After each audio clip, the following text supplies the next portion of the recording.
Today we celebrate the feast of the Assumption of Mary into heaven. This is a kind of a new feast. It's just the church declared in 1950. And you just say, well, that's quite new, and why do the church say that? And what's wrong with that? So you mean the first 1950 years we didn't believe it? What happened? The church and the bishop gathered with the Pope, they got nothing to do, so they decided together to make something so we can do, right? You will go to work, you know that. You know, the CEOs and all the people up there, in order to keep their job, they have to create things for you to do so they can keep their job, right? We say that all the time. We talk about the people who in the corporate level all the time. So is that the same with the church? The bishop and the priest, the bishops and the pope didn't have anything to do, so they said, hey, let's get together, create something. Just put a holy name obligation in, so the people just have to show up for Mass. Yeah, I like the idea. And the Pope say that, and then the Bishop say, yeah, your holiness, you good, let's do it. Is that what it is about? No, it's not what it is about. It's the Pope did not, on behalf of the church, did not declare the Assumption of Mary until 1950. But the belief has been there for centuries. The first record of that probably go back to the 4th century. The 4th century, people already believe in those. And then that Mary was taken up. What is Assumption? It's been taken up body and soul. It's been the total of the person. That's why sometimes they have a joke against the Catholic Church. They say, whoa, we just found the body of Mary. Nobody found that joke funny. Well, because we said that she went up to heaven, both body and soul. And if they found the body of Mary here, come on, what's wrong with you guys? I don't know today. I know it's after a long day, but I try to light you up and be like,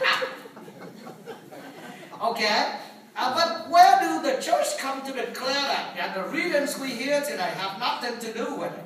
As you can see, it's not explicitly proclaimed what we believe today. And you know, if our Protestant brothers and sisters ask us, why do you believe it? Is it in the Bible? You can like, no. No, it does. It's not explicit in the Bible. But the declaration of the Mary Assumption into heaven based on the 3 previous declaration or dogma of what we need to believe in the church. First of all, is the Immaculate Conception. It's mean Mary was conceived without sins. The body corrupts. When God first created us in His image and likeness, it was not the intent for our body and to be corrupted. Because of the original sin, corruption come into the earth. Remember that. They call that the first Adam and Eve, and Jesus is the second, and then the new Adam, and Mary is the new Eve. So that when God created us, it was not His intention for our bodily to be corrupted. But because of the original sins, that body is corrupted. Mary, the church declared Mary Immaculate Conceptions. It means she was conceived without sins. She was exempt by God from the corruptions of her body. So when the joke, as I told you, if they say, did you find the body of Mary? We found her Mary. I say, well, just show me the body. I don't need the forensic scientist. I don't need one, because her body should not be corrupted. If the body already corrupted, then it wouldn't be Mary anyway.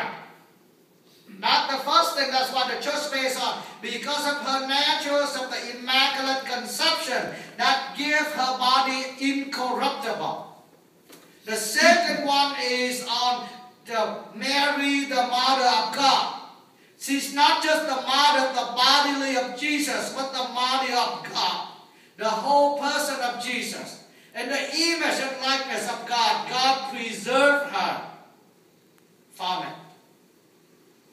Those help us. Those help the church to declare the feast. If we understand that first 2, it's easy to understand the feast we celebrate today.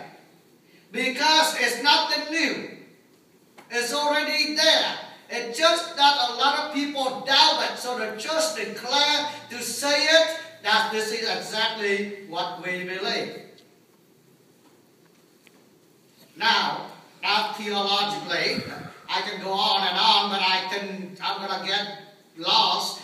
Well, or maybe you're going to get lost after a long day you've been working. So I'm going to try to do some practical, not theologically. That's the reason why. I want to give you that later.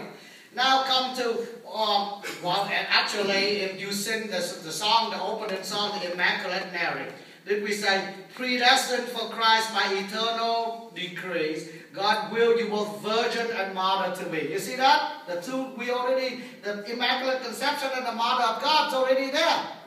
Virgin and mother to be. It's already there. We sang it, but probably none of you thought about that, huh? You just like, Immaculate Mary, and we sing, we look around and see who's in the church. Immaculate Mary. Isn't that what we know, right? Yeah, I know that. Because I know the song. Now, if you think about that, it's convey what we believe here. What the feast we celebrate today. But anyway, that theologically, let's I sit and think about it because I may ask you questions, okay? Don't look around, see who you go to church today. And I say, that person does not come from here, go on and on. Now, practically, how do we explain it? I think the best way to explain is in the language of love, of the communications between the two lovers. And I'm not just talking about God, but between a male and a female here, or husband and wife. I'm talking about any relationship. When you're in love, what do you want to do? You want to be with that person, right?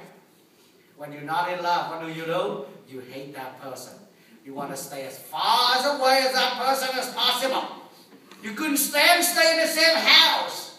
You just have that idiot whom you just 3 hours later you call, oh my love, the love of my life, and now you call that idiot. That idiot, I can't even take that idiot anymore, Father. Just tell him to get out of my house.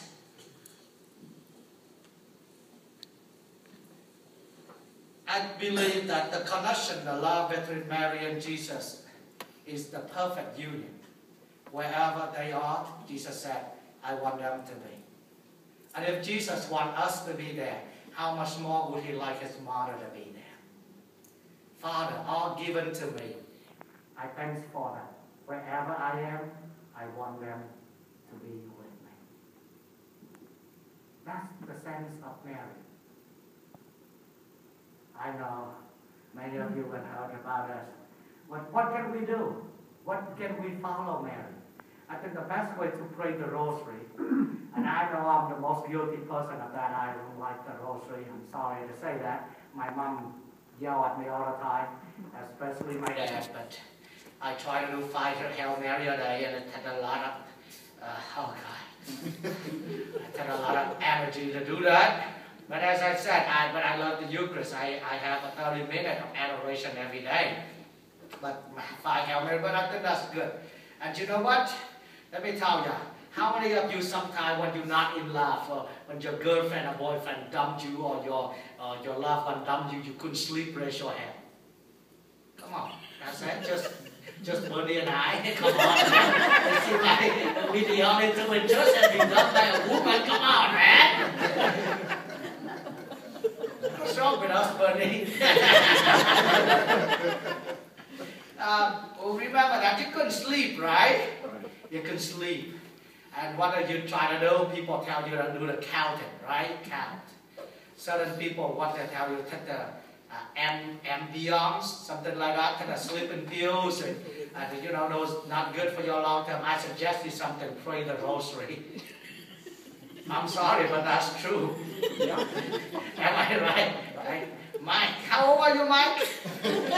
81. 81. Mike, see, we can start praying the rosary and we well awake, right? Yeah. To the 3rd decade, and we begin to say, Hail Mary.